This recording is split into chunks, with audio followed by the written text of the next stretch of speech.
Imagine waking up tomorrow, turning on the TV or opening your phone and seeing the following headline: Vinicius Jr. leaves Real and heads to England. Sounds exaggerated? Yet that is exactly the scenario that is beginning to circulate behind the scenes of European football. The future of the main Brazilian wide forward of the current generation is more uncertain than ever, and for the first time in a long while, nobody inside the Spanish club can guarantee that he will see out the contract he has signed. Everything revolves around a word no player likes to hear when he is at his peak: discomfort. Vinicius, at 25, is no longer that prospect who needed to prove something to everyone. He has already decided a European final, already been the main man in huge matches, already carried the attack on his back in decisive stages. Only now, with the change in the coaching staff, the feeling is that the weight of his name has diminished inside the dressing room. What used to be untouchable is now negotiable. Under the previous manager, the Brazilian was practically one of the first names written on the tactics board. The team was built around him, and a lot revolved around his ability to tilt games in one-on-ones, to attack space, to launch counterattacks. Now, with the new coaching team, the message is different. A more balanced squad, more rotation, less dependence on a single player. In theory, it makes sense. In practice, it means seeing Vinicius Jr. spending more time on the bench, coming on later, coming off earlier, being just one more option. And this is where the cracks start to appear. Because it is not just about minutes on the pitch. It is about status, about protagonism, about his role within a project that, for years, was sold to him as the ideal stage to become a club legend. The lack of harmony between the forward and the current manager is not one of those dressing room crises that explode into explosive headlines, but rather a silent wear and tear that gradually builds up. Disagreements about positioning, about tactical duties, about how the team should attack. A series of small decisions in a row can push a star towards the exit with much more force than a single big clash. On the outside, while things cool down internally, the market can smell an opportunity. Clubs that have always dreamt of having a player at this level see, for the first time in years, a real opening. And it is here that two English giants come into the picture. One of them has already tried to understand the situation, sounded out the players' camp, wanted to know whether there really is a possibility of a change of scenery. The other, however, appears in the background as the strongest candidate to take the next step. Today, anyone who follows the backstage of European football knows that, when you talk about big signings and solid sporting projects, one name jumps out: the Blue Club from Manchester. It is not just a question of money, although financial power carries a lot of weight. It is the complete package: squad, style of play, a manager with clear ideas, infrastructure, the ability to offer an environment where Vinicius can arrive and quickly become a central piece in a mechanism that already operates at a very high level. The other Manchester giant, meanwhile, appears as the one trying to get back to the top, desperately looking for a face to lead the rebuild. They have made contact, spoken to representatives, sounded out figures, tried to understand whether there is room for a future deal. But when it comes to immediate sporting security, the rival from the same city appears to be one step ahead. In a decision of this magnitude, sporting prospects weigh just as much as the numbers on the wage bill. All this is happening while the Brazilian still has, on paper, a contract in force with the Spanish club until mid-2027. In other words, we are not talking about a free agent. We are not talking about a deal that runs out in a few months' time. It is precisely for this reason that the expectation is that the whirlwind of news, offers, and speculation will become even more intense in the middle of 2026, when clubs naturally start planning the medium term and looking at players who are heading into the final years of their deals. Until then, there is a clear scenario. Either club and player meet halfway, adjust figures, align expectations, and redefine Vinicius's role in the team, or the relationship will wear down to the point where an exit becomes the most logical outcome. At present, the impression is that he has lost ground, not because he has forgotten how to play, but because, under the new regime, the priorities have changed. What was once built to maximize his strengths now seems more rigid, more geared towards the collective and the ideas of the man in charge. And for a forward who lives off confidence, that is a heavy blow. Players at this level feel it when they are questioned, when they are no longer treated as absolutely untouchable, being taken off more often, being rested in matches he considers important. Hearing justifications about rotation and squad management may make sense rationally, but inside it affects the ego, the sporting self-esteem, the sense of belonging. There is a contrast that is striking. Not long ago, he was described as a fundamental piece, someone who carried the team through many difficult moments. Now he finds himself slotted into a kind of luxury rotation. He is still important, of course, but no longer on that same shelf of untouchability as before, and that is extremely delicate. Between a star who feels like a protagonist and the same star beginning to see himself as just another one, the difference lies in the tiny details of everyday life. While all this is happening on the European stage, there is another shirt that carries enormous weight in any decision he may take, the yellow one. Vinicius is not just a club forward. He is treated as one of the biggest hopes of the national team for the 2026 World Cup. That status changes everything. A player heading into the final stretch of a World Cup cycle needs to be somewhere he has continuity, a run of games, freedom to play, and maximum confidence. He cannot arrive at a World Cup in a cloud of doubt, in a cold war with his manager, or feeling underused. Curiously, with the national team, he is reunited with a face that marked one of the most successful periods of his club career. The same manager who helped him become decisive in European competitions now leads the national side's project. This creates an even greater contrast. In the country's shirt, he once again feels that affection of being a key piece, of having a system designed to bring out the best in him, of feeling listened to and valued. In the club shirt, the feeling is that everything has become colder, more rigid, more distant. This inner battle weighs heavily. On one side, the history, the trophies, the famous shirt that opened the doors of Europe and turned him into a reference point in world football. On the other, the need to breathe again, to go back to being at the center of a project, to find a manager who looks at him and says, "I want to build the attack around you." A player who has lived through both extremes, from initial skepticism to idol status, knows when the environment is no longer the same. And it is in this gap that projects like that of the Blue Club from Manchester gain strength. Picture the scene. An attack already absurdly talented, a manager obsessed with attacking well, passing lanes, movement, and suddenly you add a winger who destroys teams with his pace, fast, aggressive, used to big games, and still stepping into the most mature phase of his career. It is no coincidence that, behind the scenes, many people see this partnership as something close to perfect on the pitch. Meanwhile, the other giant in the city appears as a riskier alternative, but tempting in another way. There, the Brazilian would not just be a piece in an already organized setup.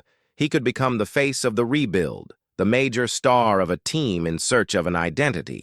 Less sporting stability, perhaps more chaos, but also more immediate protagonism.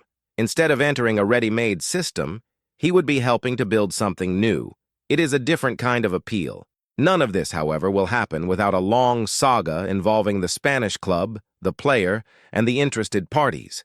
We are talking about a footballer with a long contract, a massive market, and extremely high sporting and commercial value. Any move requires endless talks, meetings, trade-offs, reports, financial projections. On one side, a club that does not want to lose an asset of this size for free or for a fee below what it deems fair. On the other, the need not to hold on to an unhappy player at the risk of turning an asset into a problem. In the middle of all this stands the player himself, at 25, at a turning point in his career. He is no longer a kid, but still has many years at the top ahead of him. It is precisely at this stage that big decisions define legacies.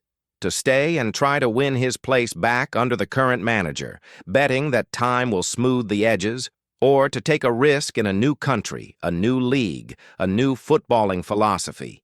Each path has its risks, its rewards, and its ghosts. And the question that is beginning to echo both in Madrid and in Manchester is simple but weighty. Which environment will offer him the ideal combination of protagonism, hunger for titles, and stability before the 2026 World Cup? Because, like it or not, the World Cup changes everything. A player who arrives flying for a World Cup has his career projected to another level. A player who arrives in the middle of turbulence risks seeing an entire cycle turn into frustration.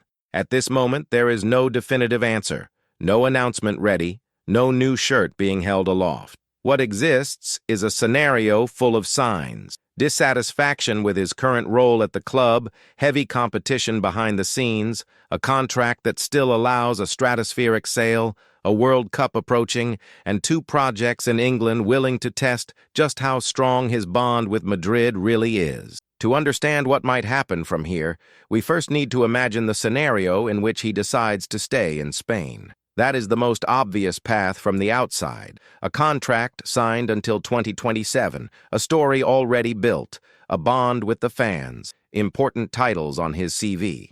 The narrative would be almost romantic. The star who goes through a turbulent spell with the new manager, but chooses to face the challenge head-on, win back his place, silence the critics on the pitch, and prove that he can still be the face of the team's attack. In practice, though, this staying is anything but simple. Remaining would mean accepting, at least for a while, a different role to the one he has had in recent years. Instead of being untouchable, he would have to live with rotation, with direct competition from other in-form forwards, with tactical changes that might leave him out of the starting 18th in big matches. It is not just a question of ego. It is about rhythm, confidence, continuity.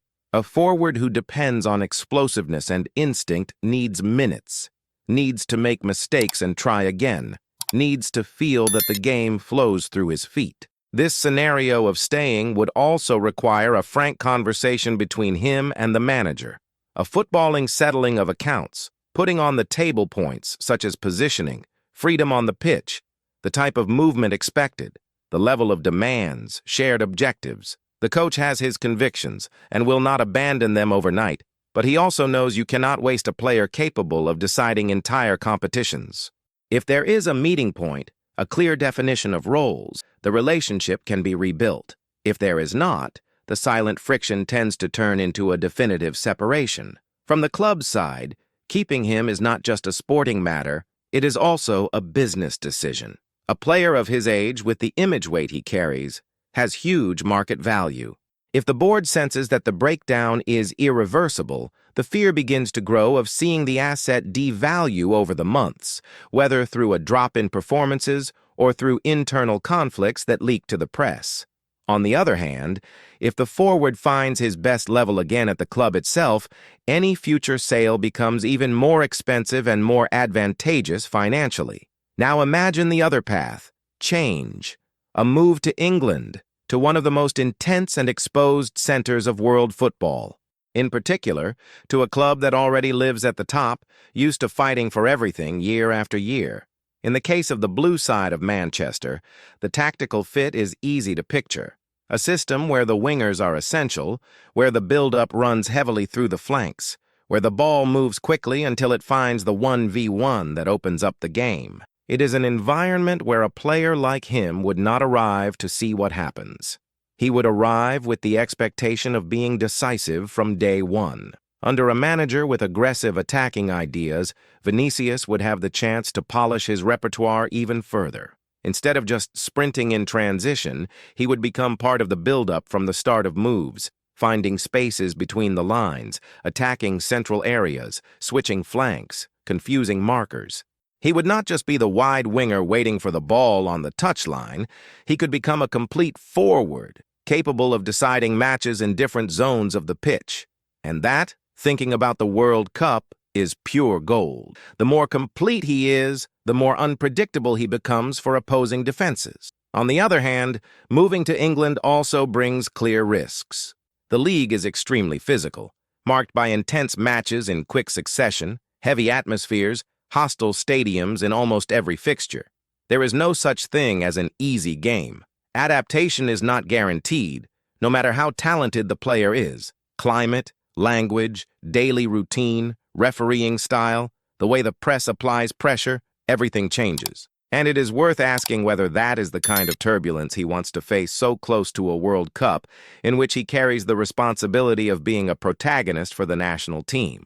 If he opts for the other giant in Manchester, the picture changes tone. Instead of joining a team that is already consolidated, he would be presented as the symbol of a new beginning, a kind of cornerstone of a project, trying to rebuild itself to get back to the top. In theory, that means more centrality, more individual spotlight, and a greater margin for his style to become the main reference point of the attack. At the same time, it also means accepting a more unstable environment with more ups and downs and fewer guarantees of challenging for every trophy straight away. Meanwhile, the national team is watching everything closely. For the coaching staff of the national side, it is essential that he is at a club that offers continuity. He does not necessarily have to be the absolute main man in every match, but he does need to be someone who is regularly on the pitch, fit and confident. A player who spends months in a constant back and forth between the bench and the starting lineup with no clarity about his role risks turning up at the World Cup without that feeling that he controls his own destiny on the pitch. That is where the figure of the national team coach becomes a kind of emotional balance in the player's life. He knows exactly what Vinicius does best. He knows precisely which area of the pitch gets the most out of him. He remembers the days when he watched him deciding knockout matches in white. He can also see the moments when the Brazilian feels the pressure more, when he needs support, when he needs a hug, and when he needs a hard word. In the national team setup, that bond of trust can be the factor that stops the star from losing himself amid so much speculation. Back at the Spanish club, there is a behind-the-scenes issue that cannot be ignored: the relationship with the fans. He is not just another player. He is a symbol of a generation, of a cycle of titles, of memorable nights. The supporters saw him arrive very young, grow up, mature, and become a leading figure.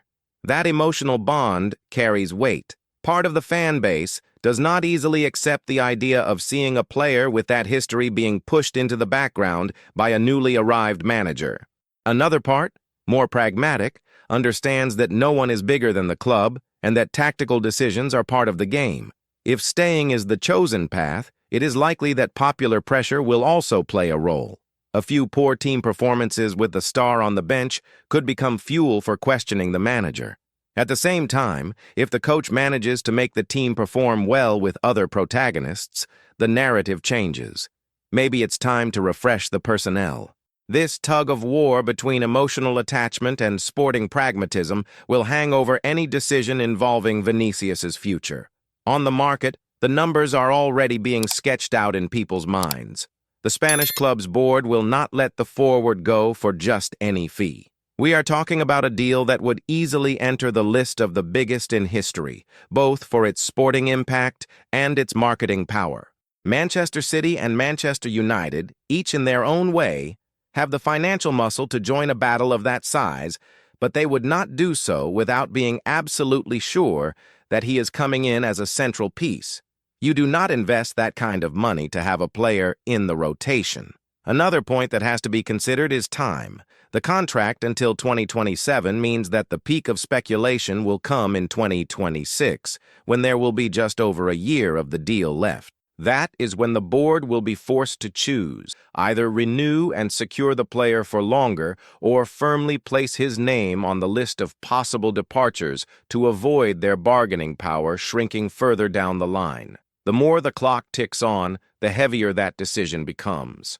For Vinicius himself, the mental calendar works like this: the current season to adapt, to position himself, and to understand what his real place is with the manager.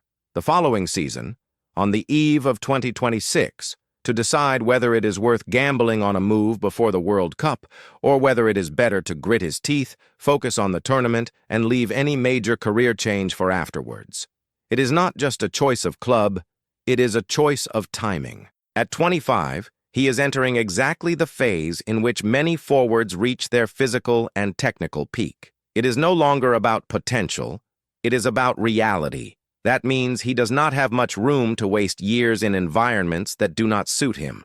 At the same time, he cannot afford to make decisions on impulse either, simply reacting to momentary dissatisfaction with the manager. The balance between emotion and reason will define whether, in 10 years' time, we look back on this period as the turning point to an even higher level or as the beginning of an unnecessary decline. There is also a silent element in this story: the dressing room. How do his teammates see this situation? Many of them know that in important recent moments, it was precisely the Brazilian who dragged the team out of trouble. They also understand how hard it is to adapt to a drastic change of role. In informal conversations, on trips, in camps, there are bits of advice, confidences, muffled complaints.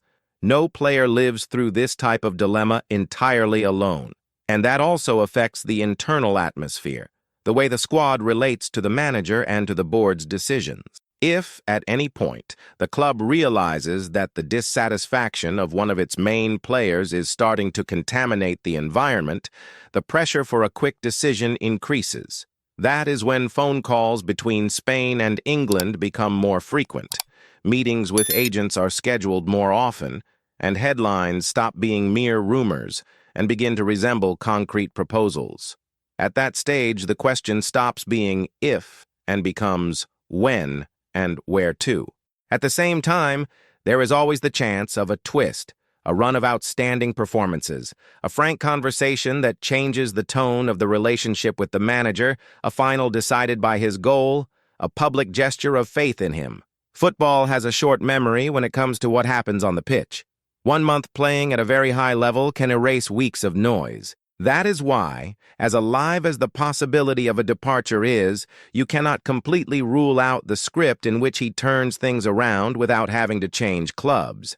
And while supporters speculate, directors crunch numbers, coaches draw up plans, and agents weigh every word, there is something no one can control: the impact of all this on the player's mind. Living every day with news about his future, seeing his name linked to different clubs, having every decision questioned on each debate show, all of that wears you down. You need a very solid mental structure to separate what is just noise from what really matters. To finish, think about everything that is at stake in this story. It is not just about a skillful winger changing clubs. It is about a player who left Brazil very young, faced doubt, pressure, heavy criticism, became the protagonist of historic nights, and now finds himself, once again, facing a choice that can change the direction of his career and shake the balance of European football as a whole. To stay and fight, to win back his place where he is already an idol, or to give up that comfort and throw himself into a new challenge in another league, with another shirt, another language, another type of pressure. And while this decision is not made, all we can do is follow every sign, every gesture, every statement, understanding that behind the headlines, there is a human being trying to reconcile dreams, ambition, legacy, and responsibility, with an entire national team placing part of its hope for the next World Cup on his shoulders. It is the crossroads of a star at his peak, trying to work out which road takes him furthest without losing sight of who he has become up to this point. If you have made it to this point in the video, it is because this story gripped you, made you think, and, in some way, shifted your view of Vinicius's future and of what might happen with Real Madrid, with English football, and with the Brazil national team itself. So before you go, do this.